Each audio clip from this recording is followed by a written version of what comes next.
Hello दोस्तों, आप सभी को जय हिंद। आज हम अजंता गुफा के बारे में पढ़ेंगे। अजंता गुफा की जो प्रतिलिपियां बनाई गई थी वो कैसी हैं और किसने बनाई थी प्रतिलिपियां, उनके बारे में आज पढ़ेंगे। जो हमने कल पढ़ाया था थोड़ा उसके बारे में बता दे रहे हैं कैसे कैसे हुआ। अजंता गुफा की जो खोज हुई थी उसमें जॉन स्मिथ आते हैं 1819 ईस्वी में और लोमड़ी का शिकार करते हुए इस गुफा की खोज किए थे। फिर आते हैं विलियम एरिक्सन आते हैं 1822 ईस्वी में और इस गुफा को जो है देखते हैं और बॉम्बे लिटरेटरी सोसाइटी इसमें जो है एक किताब लिखती हैं। जो ये कहाँ पढ़ा जाता है? बॉम्बे लिटरेरी सोसाइटी में, जो ये मुंबई में है, वहाँ ये किताब पढ़ी जाती है अजंता गुफा के बारे में। फिर जो है इसके बाद आते हैं जेम्स अलेक्जेंडर। उन्होंने जो है इस गुफा के बारे में लिखते हैं कि जो गुफा ऐसी थी, इस प्रकार है, इस पत्थर था। तो उसके बारे में उन्होंने जो लिखा है, ये जो किताब लिखी गई थी, ये रॉयल सोसाइटी लंदन में ये किताब पढ़ी गई थी, जो इसमें भी किताब लिखा गया था। और इसके बाद आते हैं फर्ग्यूसन आते हैं 1843 में और अलेक्जेंडर आते हैं 1843 में फर्ग्यूसन आते हैं और इस गुफा को देखते हैं कैसी क्या गुफा है। तो उन पर अलेक्जेंडर जो है विश्व धरोहर के रूप में इसके ऊपर शोध कार्य करते हैं, अजंता के ऊपर शोध कार्य करते हैं। जब करने के बाद वहीं से इस शोध कार्य उसे कहते हैं इसे PhD। और वही जो है लंदन में जो है ये जो पढ़ा गया था। कहाँ पढ़ा गया था? लंदन में इसके बारे में पढ़ा गया, तभी से ये गुफा का जानकारी हो गई थी। ठीक है, तो आज हम इसी गुफा के बारे में पढ़ेंगे। इनकी प्रतिलिपियां कैसी बनाई गई थी, चलिए।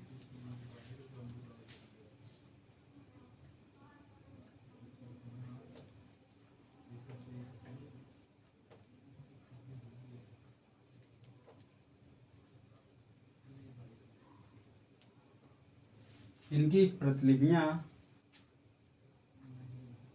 1844 में 1844 ईस्वी में रॉबर्ट गिल आते हैं।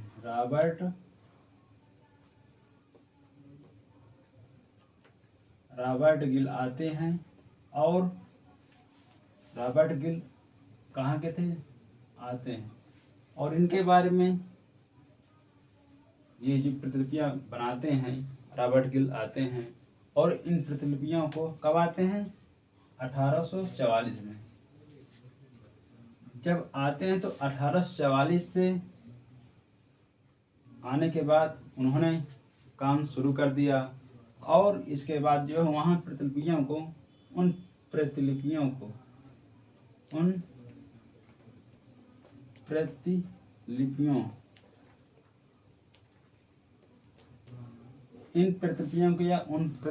को 30 चित्र बनाते हैं। कितने चित्र बनाते हैं? 30 चित्र बनाते हैं। ये रॉबर्ट गिल आते हैं जो प्रतिलिपियां बनाते हैं और इसके बाद यहाँ पर जो प्रतिलिपियां बनाने के बाद ये वापस जाते हैं और यहाँ कब तक काम करते हैं? सन 1857 ईस्वी।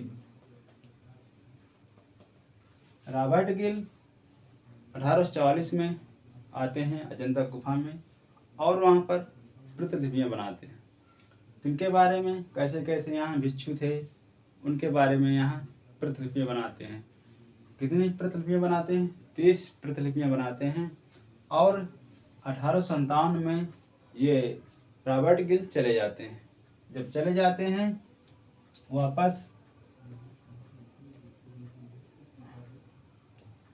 वापस लंदन चले जाते हैं। कहाँ चले जाते हैं? वापस लंदन चले जाते हैं। जो इसके बाद फिर जब चले जाते हैं तो उसमें जो है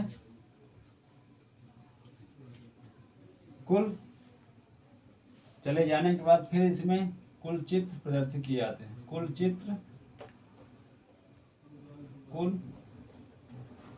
30 चित्र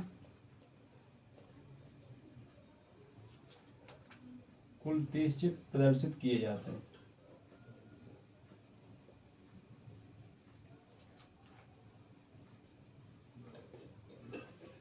रॉबर्ट गिल जो थे ऐसे, ठीक है, रॉबर्ट गिल आते हैं 1844 में और अजंता गुफा में जो है 1844 में आते हैं और 1857 तक यहाँ रहते हैं।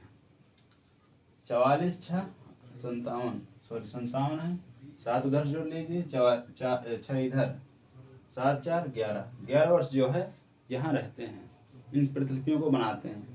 बनाने के बाद ये लंदन वापस चले जाते हैं। कहाँ वापस? लंदन चले जाते हैं। ठीक है, जब चले जाते हैं और अपनी प्रतिलिपियों को भी साथ में ले जाते हैं। कुछ लोग कहते हैं कि यहाँ प्रतिलिपियाँ बनाते हैं और उन प्रतिलिपियाँ जब ले जाते हैं तो वह प्रतिलिपियाँ जो जल्द आती, यहाँ जो प्रतिलिपियाँ हैं सन 1866 में इन प्रतिलिपियों को साथ में ले जाते हैं और ले जाने के बाद 1866 ईस्वी में लंदन क्रिस्टल, ये प्रतिलिपियाँ कहाँ ले जाते हैं? ये लंदन ले जाते हैं अपने साथ। और 1866 में लंदन में क्रिस्टल पैलेस में आग लग जाती है। पैलेस में आग लग जाती है, आग लग जाती है, जिससे कि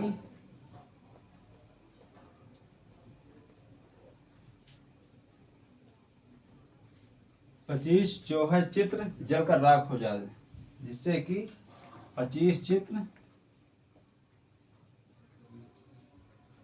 जलकर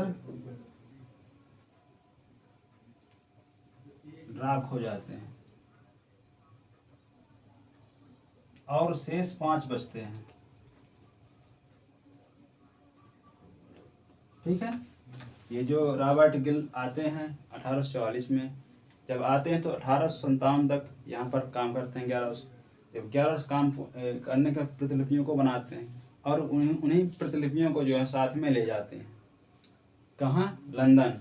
जब लंदन ले जाते हैं तो हम क्रिस्टल पैलेस में, उसी लंदन में जो है आग लग जाती है जहाँ प्रतिलिपियाँ रखी थी। तो जब रखी थी तो 30 प्रतिलिपियाँ में से 25 प्रतिलिपियाँ जल कर राख हो जाती हैं और 5 जो है बच जाती हैं। इसमें फिर आते हैं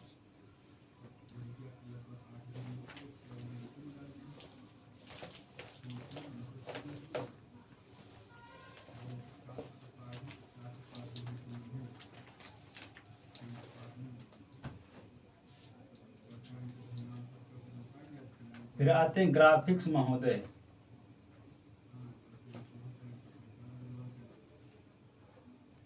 ग्राफिक्स महोदय आते हैं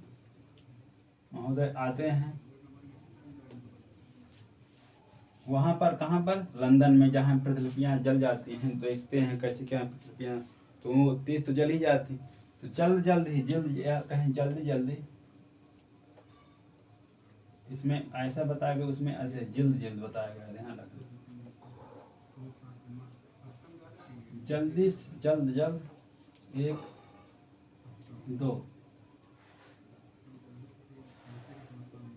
2 प्रतिलिपियों को जो है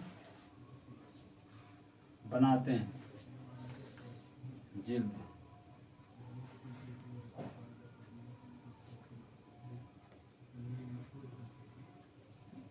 ठीक है, यही है, उसमें लिख दिया। फिर इसमें जल्द दिखा रहा है तो हमने जल्द जो हम प्रतिलिपियाँ बनाते हैं और इन प्रतिलिपियों को जो है फिर 1800 सन 1885 में 1885 में साउथ सिंगटन 1885 में साउथ सिंगटन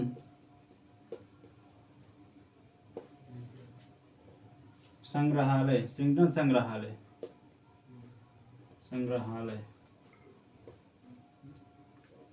में ले जाते हैं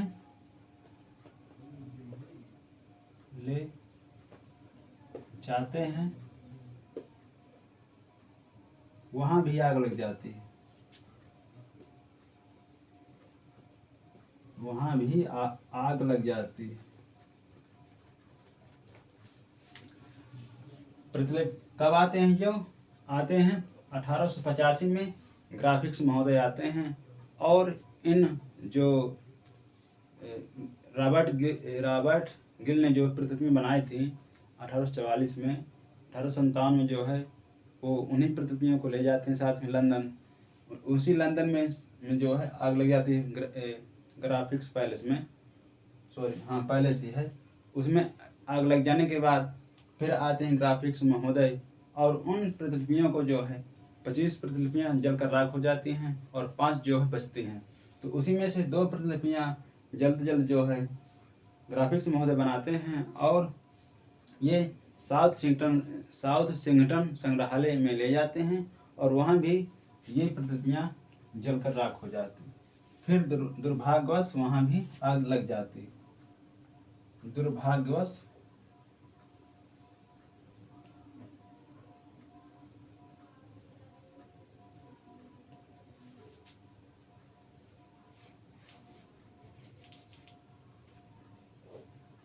दुर्भाग्यवश वहाँ भी आग लग जाती है।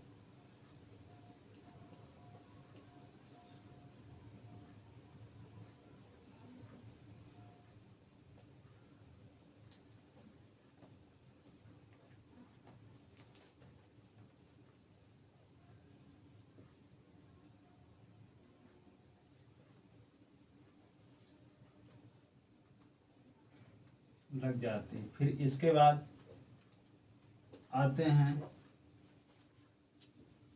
दुर्भाग्यवश यहाँ भी आग लग जाती। कब? 1885 में। कौन ले जाते हैं? ग्राफिक्स महोदय, जो वहाँ पर 2 प्रतिलिपियाँ बनाते हैं और 5 जो प्रतिलिपियाँ रॉबर्ट गिल की थी उन प्रतिलिपियों को भी साथ में ले जाते हैं और वहाँ भी उसी साउथ सिंगटन संग्रहालय में भी आग लग जाती है। इसके बाद लेडी हरिंगम आती हैं।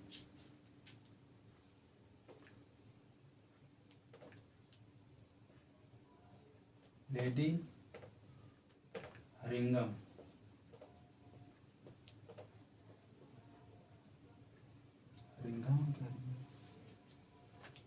हरिंगम है यहाँ पर। लेडी हरिंगम आती हैं। ये कब आती हैं? ये आती हैं, उनका समय नहीं दिया गया। लेडी हरिंगम आती हैं, इनका समय नहीं दिया गया। जब आती हैं तो ये जो बंगाल शैली की जो चित्रकार हैं, कौन है चित्रकार? वैसे तो काफ़ी चित्रकार हैं, जैसे मान लीजिए रविन्द्रनाथ टैगोर है, अवनीश टैगोर है, नंदलाल बोस हैं, अजित कुमार हलदार हैं, M.F. हुसैन हैं और तैयब मेहता हैं। बहुत सारे कलाकार हैं बंगाल शैली के। तो उसमें से 2 कलाकार आते हैं, नंदलाल बोस और अजित कुमार हलदर। ये जो है 1909 में जो है नंदलाल बोस, लेडी हरिंगम बंगाल शैली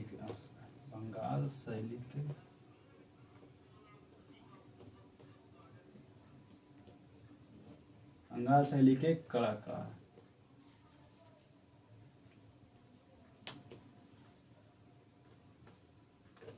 बंगाल शैली के कलाकार नंदलाल बोस,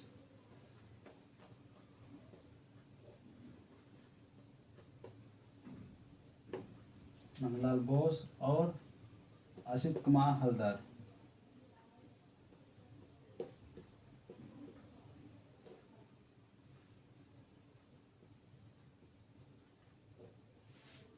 असित कुमार हलदर ये आते हैं सन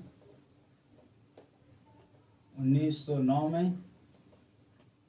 या कहीं 11, ये आते हैं असित नंदलाल बोस और असित कुमार हलदर आते हैं, लेडी हरिंगम बुलाती हैं और वहाँ पर 1909 से और 1911 तक वहाँ पर काम वाश पेंटिंग, वहाँ पर वाश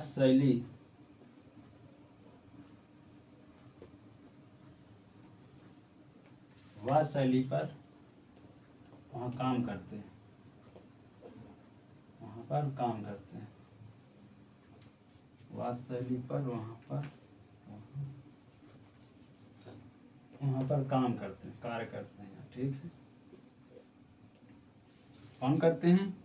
नंदलाल बोस और असित कुमार हलदर। कब आते हैं? 1909 में और 1909 में आते हैं और 1911 तक वहाँ पर रहते हैं। ठीक है, 3 साल, 3 का 9 10 के 3 साल 2 साल। इसके बाद जो है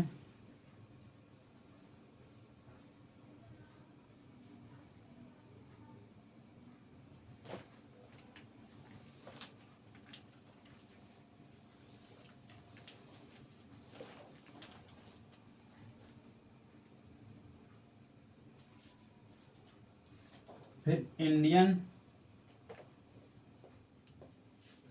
ये जब बनाते हैं कौन? लेडी हरिंगम जो बुलाती है बंगाल शैली के कलाकारों को, यहाँ पर काम करते हैं।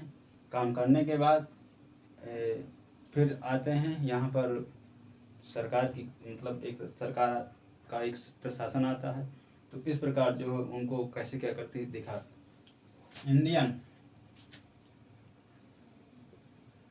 इंडियन सोसाइटी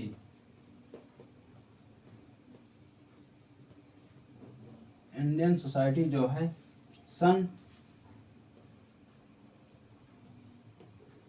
इंडियन सोसाइटी सन 1800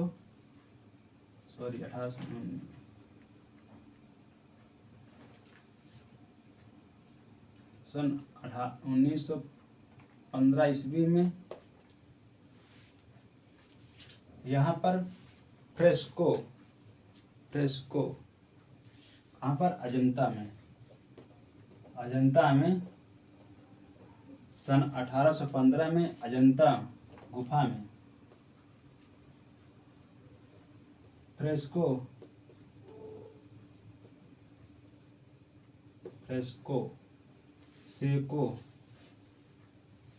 बोनो, fresco secco,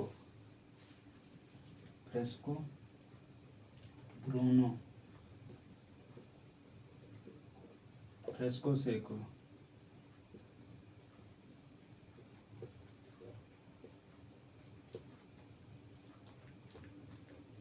fresco buono, fresco secco में जो है या कहीं गीली भित्ति चित्रण, गीली भित्ति चित्रण, गीली भित्ति चित्रण में जो है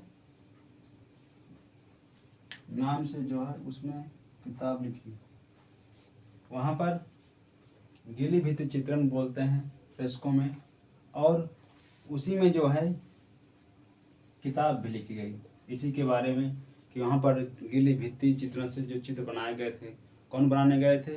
असित कुमार हलदर और नंदलाल बोस। 1909 से 1909 में आए थे और 1911 में जो है तक काम किया था। और वह काम कैसे किए थे?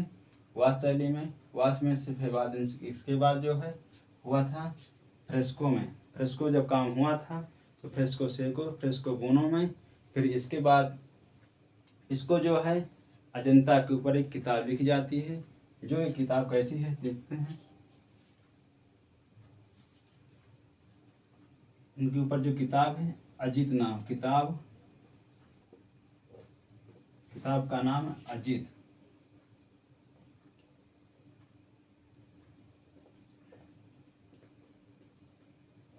ठीक है, यहाँ पर किताब लिखी जाती जो अजित नाम से जानी जाती। ये कैसे? क्योंकि अजित नाम वहाँ से है, कल की बुद्ध के नाम से वहाँ पर अजित नाम पड़ा था। और एक अजित नाम ऐसा भी है, अजिष्ठा से अजंता गुफा बनी, वहाँ से इसे लिया गया था, जिससे कि ये किताब अजित नाम से घोषित की गई। कहाँ पर? इंडियन सोसाइटी में।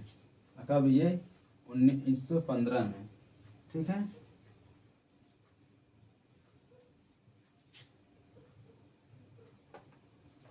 अजित घोष।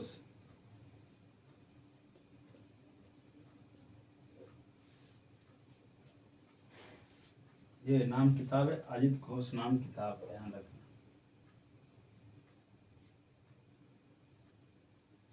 उन्नीस 1915 में जो यह किताब लिखी गई थी, इस प्रकार जो है घोषित की गई थी। इसके बाद सर सैयद अहमद खान इसकी अध्यक्षता होती। फिर इसके बाद जो है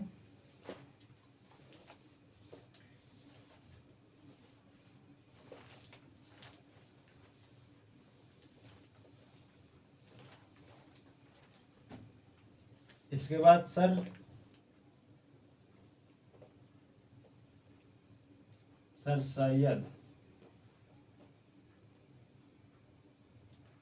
अहमद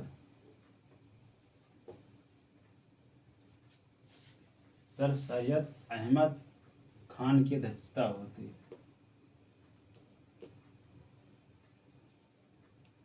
कब होती है? खान की अध्यक्षता, सर सैयद खान की अध्यक्षता।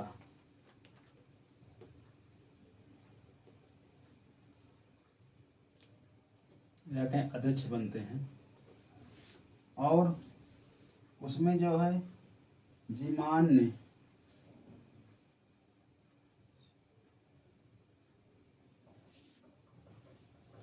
जी मजदानी।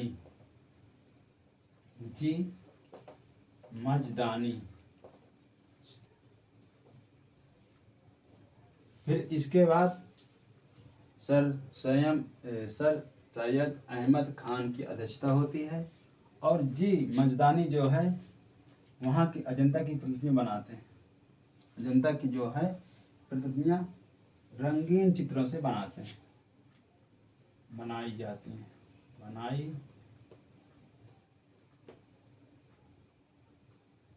जी मजदानी ने बनाई रंगीन प्रतिलिपियाँ।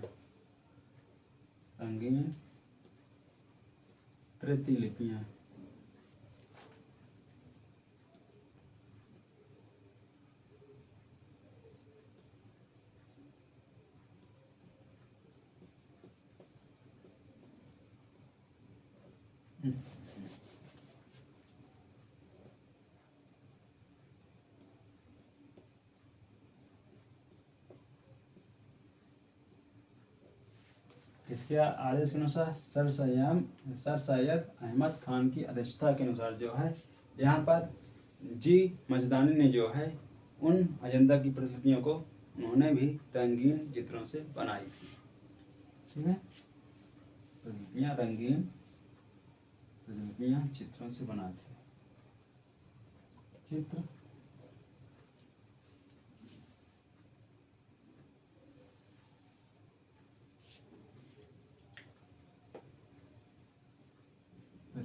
बनाए, चित्र बनाए और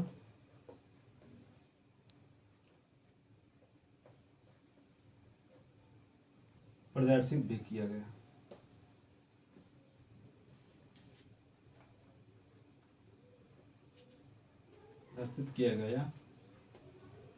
और प्रकाशित भी किया, प्रकाशित किया गया। और इसके बाद एसआई ने अपने अंडर में ले लिया, या कहें पुरातात्विक विभाग, इसको भारतीय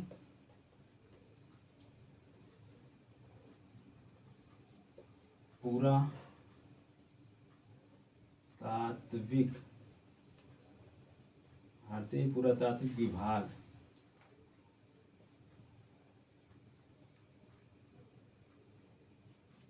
भारतीय पुरातात्विक विभाग ने जो है अपने अंडर में ले लिया था, विभाग ने अपने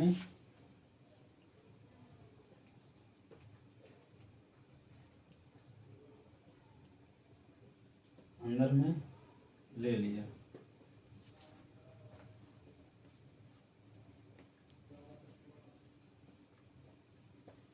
किसने? एसआई ने। एसआई का फुल फॉर्म है पूछे अंग्रेजी में, तो इसका फुल फॉर्म है the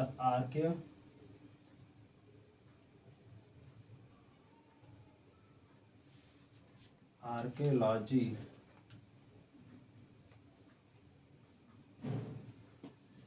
service of India.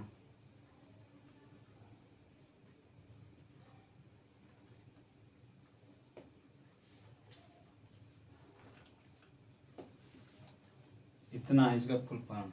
SI की स्थापना कब की गई थी? 1861 में। इसके जनक कौन है? कनिंघम।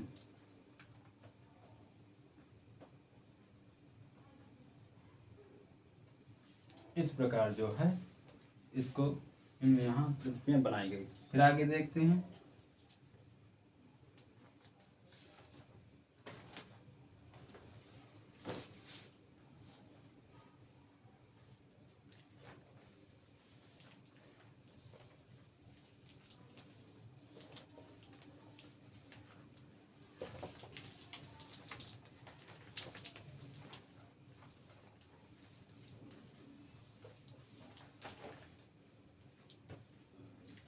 चित्रमूर्ति।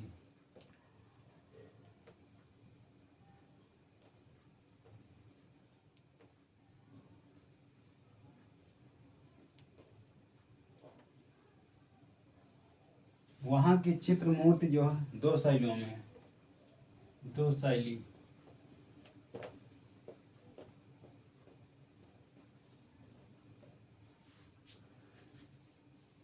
पहली शैली में बताया गया है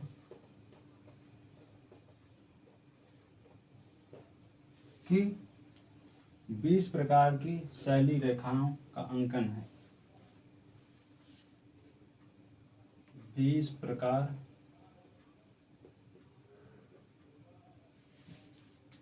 शैली, 20 प्रकार की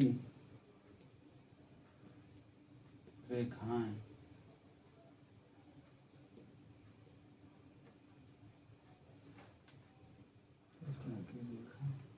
रेखा मिलती है।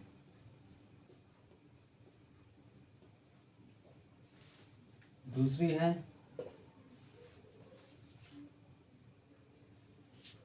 तिब्बती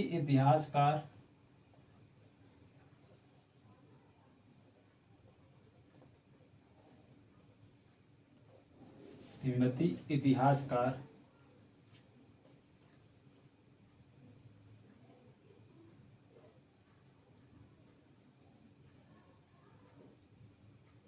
लामा तारानाथ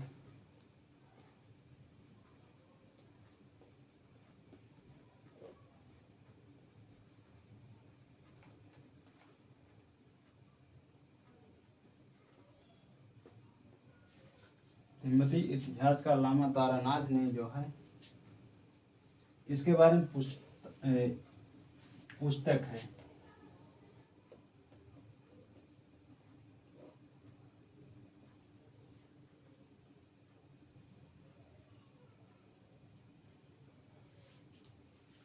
किसने बात बताई थी कि ये जो है भारतवर्ष में बौद्ध धर्म का इतिहास इसमें है। भारतवर्ष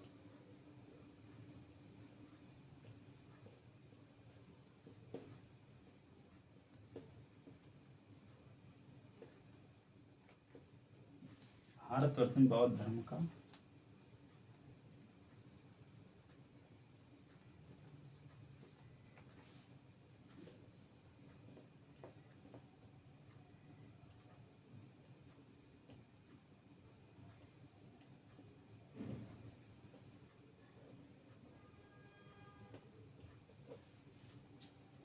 इस प्रकार इसमें बताया गया।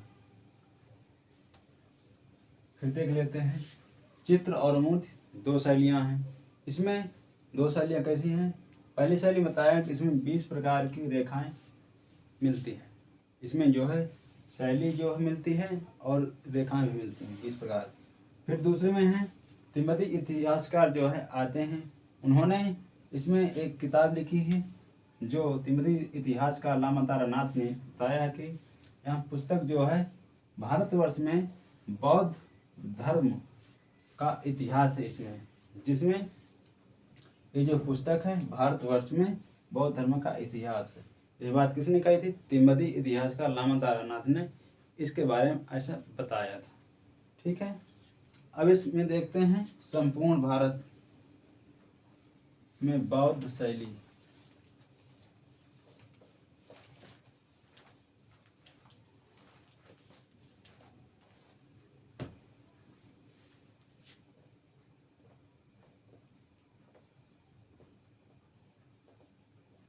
संपूर्ण भारत में बौद्ध शैली।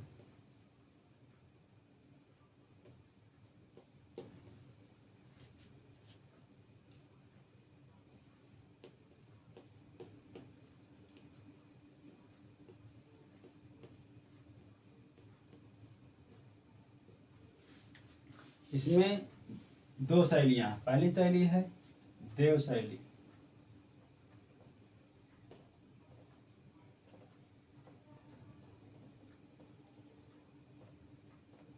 नाग शैली, तीन शैली नाग शैली,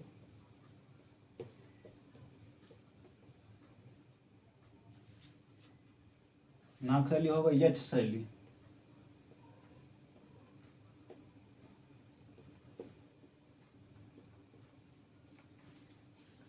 संपूर्ण भारत में बौद्ध शैली, संपूर्ण भारत। तो इसमें जो पूरे भारत में तीन शैलियाँ हैं, देव शैली, नाग शैली, यक्ष शैली।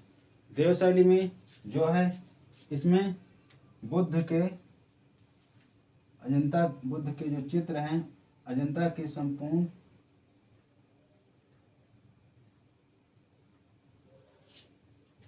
अजंता के चित्र के संबंध में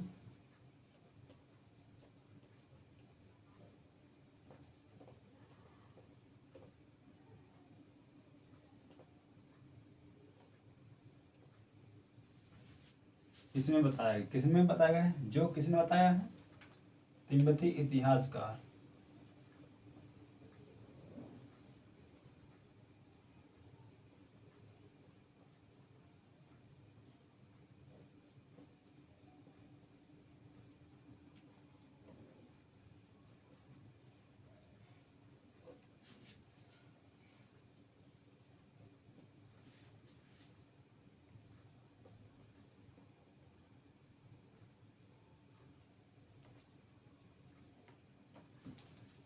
इसमें देव शैली में जो है अजंता के चित्र के संबंध में बताया है कि वहाँ जो अजंता के गुफा है उसमें जो है चित्र हैं। ये बात किसने बताई थी?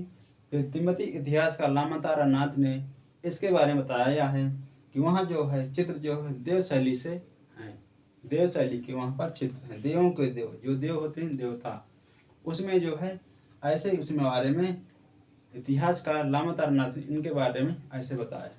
और नाग शैली में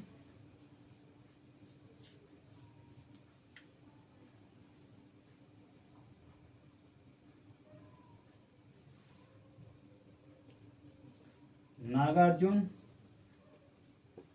पाल शैली,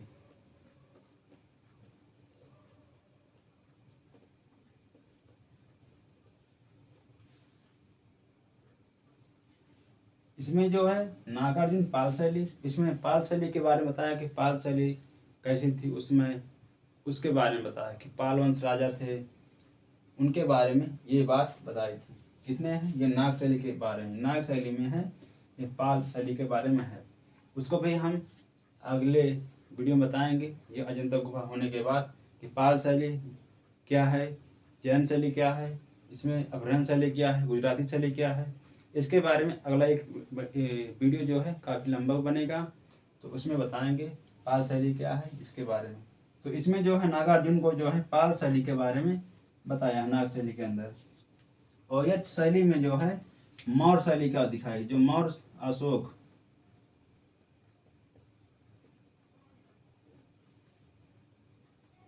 मौर्य शैली,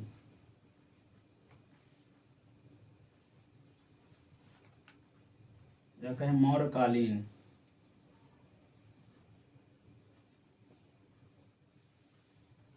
मौर्यकालीन अशोक,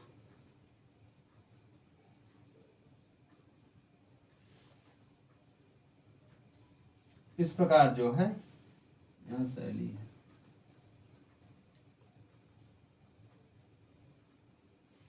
इस प्रकार इसमें जो है 3 शैलियाँ बताई गई। पहले में है इसमें तिब्बती इतिहासकार बौद्ध के संबंध में चित्र बनाए गए हैं।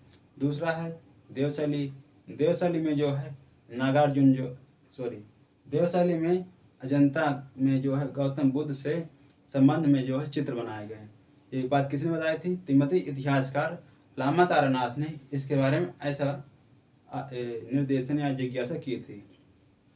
और फिर हैं इसमें नागशैली, नागशैली में बताया नागार्जुन पाल शैली, नागार्जुन के बारे में बताया कि कैसे कैसे पाल शैली का आगे बढ़त हुआ, उसके बारे में ऐसा दिखाया गया। फिर है यक्ष शैली, यक्ष शैली में जो है अशोक सम्राट या मौर्य कालीन में जो है कैसे किया गया था अशोक के समय, उसके बारे में बताया गया था।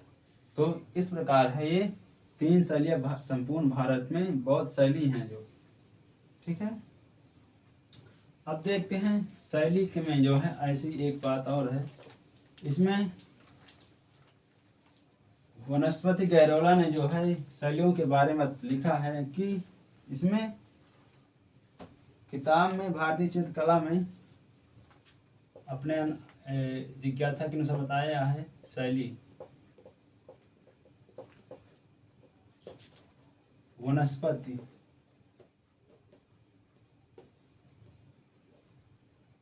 गैरोला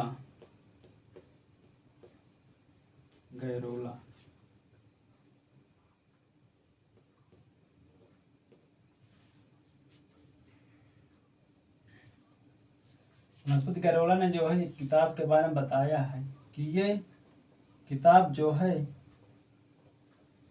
अजंता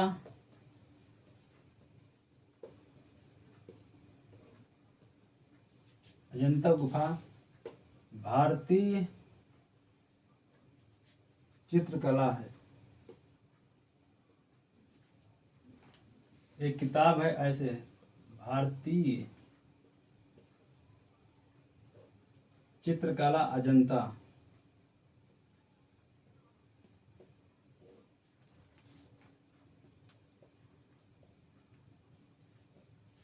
यह बात किसने कही थी?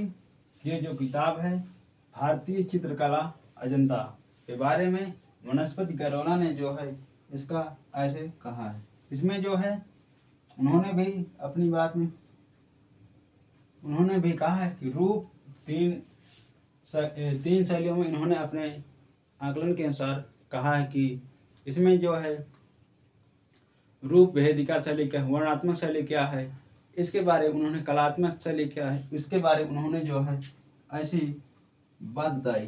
रूप भेदिका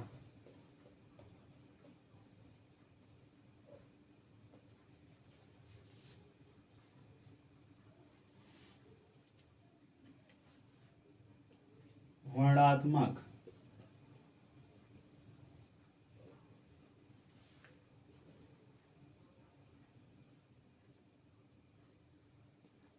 अलंकरण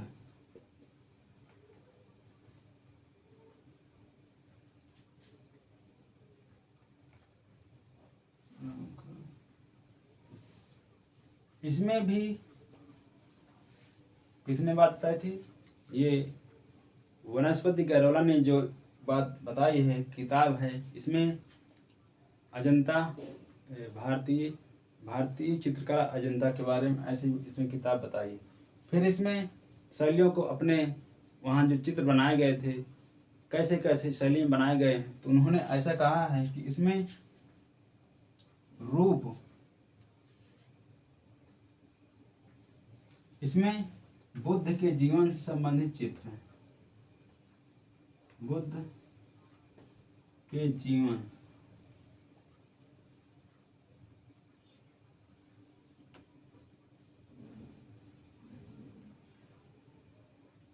संबंधित चित्र और बौद्ध भिक्षु के बनाए गए, बौद्ध भिक्षु। इसमें उन्होंने ऐसे बताया कि इसमें बुद्ध के जीवन के जो संबंध हुए, जीवन उनका कैसे बीता और उन्होंने अपने जीवन में कैसे कैसे लोगों को, भिक्षुओं को कैसे कैसे ज्ञान दिया, उनके बारे में ये रूप भेदिका के अंतर्गत आता है। तो इस प्रकार जो है वनस्पति गैरवला ने जो है ऐसे रूप भेदिका के बारे में ऐसे बताया था। फिर है वर्णात्मक, इसमें जो है जातक कथा का वर्णन किया है, जातक कथा।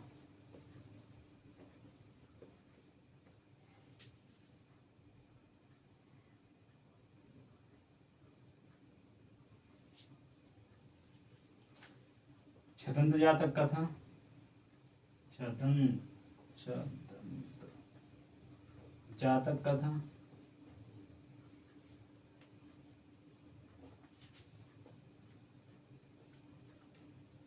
बुद्ध के पूर्व जन्म की कथा,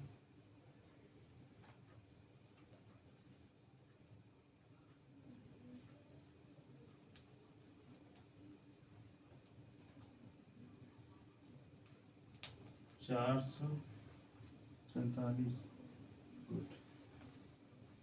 कहानी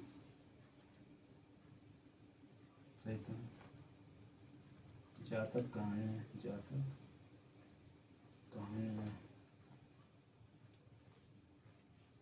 इसमें जो है वर्णात्मक में जो है बात बताई गई, इसमें जो है जातक कथा, छदंत जातक कथा, उसमें ऐसे है कि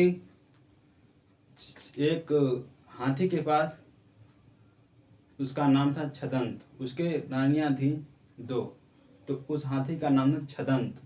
तो ऐसा क्या, इसमें थोड़ा कहानी है कि एक बार क्या हुआ था, हाथी जो है एक नदी के किनारे गया। यहाँ पर नदी कौन सी थी, इसमें बाघोरा नाम की नदी थी अजंता में, वही उसी नदी के किनारे गया था जो स्नान करने। तो वहाँ पर उनकी पटरानियाँ थीं, जो महासुभद्दा और चुल्लू सुभद्दा, दोनों की पटरानियाँ थीं।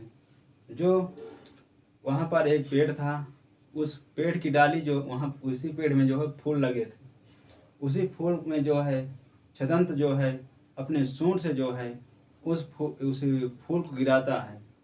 तो ये चुल्लू सुभद्दा महासुभद्दा, तो चुल्लू सुभद्दा के ऊपर जो है फूल गिर जाते हैं और महासुभद्दा के ऊपर उसकी पेड़ की डाली गिर जाती है। तो महासुभद्दा उन फूलों को उस डाली को देखकर अपने ऊपर या कहें अपने मन में गुस्सा, मतलब नाराज हो जाती या क्रोधित हो जाती, अपने आप को अपमानित समझती है। इस प्रकार जो है अपने यह छदंत जातक को, जो हाथी को, अपने पति को छोड़कर चली जाती है वहाँ से, और वो ये कहती है कि मैं इस अपमान का बदला लूँगी। तो वहाँ से जो है महासुभद्दा चली जाती है। फिर महासुभद्दा का जो है पुनर्जन्म होता है, और फिर इसके बाद वह जो है पटनानी राजा की बनती है। तो वह जो है उसी की अपमान का बदला लेने के लिए वह अपने मंत्री से बोलती है कि छदंत जातक हाथी कहीं मिले तो उसे सीधा मौत के घाट जो उतार देना, क्योंकि वह अपनी यह क्रोध की अग्नि लिए तब तक शांत नहीं होंगी। इस प्रकार जो है उन्होंने ये कहा कि मैं आदेश देती हूँ, जाइए छदंत राज को जो है आप मार कर आइए और उनके हाथी के जो वीर होती हैं और उसको उन वीरों को मुझे दे दीजिए। तो उन वीरों को काटने के लिए उनके राजमंत्री जाते हैं उस राजा के, कहते हैं कि जाइए सेनापति, छदंत राज कहीं भी मिले तो उसकी वीरों को तोड़कर इस हमारी रानी को दे देना। तो जाते हैं, तो वहाँ पर 2-3 साल गुजर जाने के बाद तो फिर बाद में मिलते हैं छदंत राज। जब मिलते हैं तो उस पर विष भेजा, मतलब एक शेष नाग का जैसा बाण चला देते हैं। किनके ऊपर? छदंत राज हाथी के ऊपर। कौन चला देते हैं? वो रानी के सेनापति जो इससे भेजे थे कि जाइए छदंत राज के जो है दांत उखाड़ कर ले आइए, काट कर ले आइए। तो उनके लिए जाते हैं तो वहाँ विष भेजा बाण चला देते हैं। जब चला देते हैं तो हाथी जो है छदंत राज जो है क्रोधित से बहुत पीड़ित हो जाता है कि मैं इनके जान से मार दूंगा। तो जो उनका सेनापति था वो गेरुआ वस्त्र धारण किए था। तो उस छदंत राज ने जो है गेरुआ वस्त्र धारण किए हुए व्यक्ति को जो है देखा तो उसका क्रोध शांत हो गया। किनका? छदंत राज हाथी का। तब उन्होंने अपनी ये सारी बातें छदंत राज हाथी को बताई कि मैं जो है सेनापति हूँ और मेरी राजा की रानी जो है वहाँ मुझे आपकी जो है वीरें हैं उनको काटने के लिए, आप मारने के लिए भेजी थी। तो ये सारी जब बातें सारी बता दे सेनापति जो है इनको बता देता है कि ऐसी ऐसी बातें हुई हैं। तो वे उस छदंत राज हाथी को याद आ जाता है कि मैंने जो है अपने उस पुरानी जो बीत थी 200 साल वर्ष की जो बात है उसी का ये बदला लेने के लिए मेरी रानी ने इसे भेजा था। तो ये सारी जब बातें सुन लेता छदंत राज हाथी तो अपनी सूंड से जब उन वीरों को तोड़ के जो है दे देता है और वहीं पर हाथी की मृत्यु हो जाती है। छदंत राज हाथी की जब मृत्यु हो जाती है तो उन्हीं वीरों को जो है, जो वीर होते हैं उन्हीं वीरों को लेकर जो है रानी के पास पहुंचते हैं। तो जब रानी को ये सारा हाल सुनाते हैं छदंत राज का कि ऐसे ऐसे उन्होंने किया, तो वह सारा पूरा समाचार सुनने के बाद या कहें पूरी कहानी सुनने के बाद उनको भी बहुत गहरा चोट का आघात होता और उनकी भी मृत्यु हो जाती है। तो इस प्रकार जो है ये छदंत राज की ऐसी कहानी है। इसमें फिर आगे देखते हैं इसमें अलंकरण, उसमें जो अलंकरण उसमें जो चित्र बनाए गए हैं कलियों जैसे कलियां बनाई गई हैं। किस प्रकार? इसमें ऐसा है फूल पत्तियां,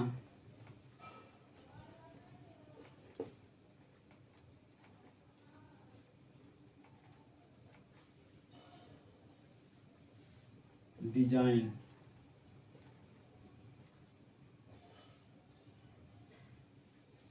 इसमें ऐसा दिखाया गया। किसमें? इसमें अलंकरण में जो फूल बनाए गए हैं, फूल कई कमल के बनाए गए थे। कहाँ पर? अजंता गुफा में जो जब पेंटिंग बनाई जाती थी तो उसमें फूल बनाए जाते थे और पत्तियां भी बनाई जाती थी और उसमें डिजाइन भी निकाली जाती थी। उसका यहाँ पर 3 उसमें दिखाया गया। तो अब इसके आगे का वीडियो हम अगली क्लास में बताएंगे। ये तब तक के लिए आप बने रहिए और आपको देखने के बहुत बहुत धन्यवाद। जय हिंद, जय भारत।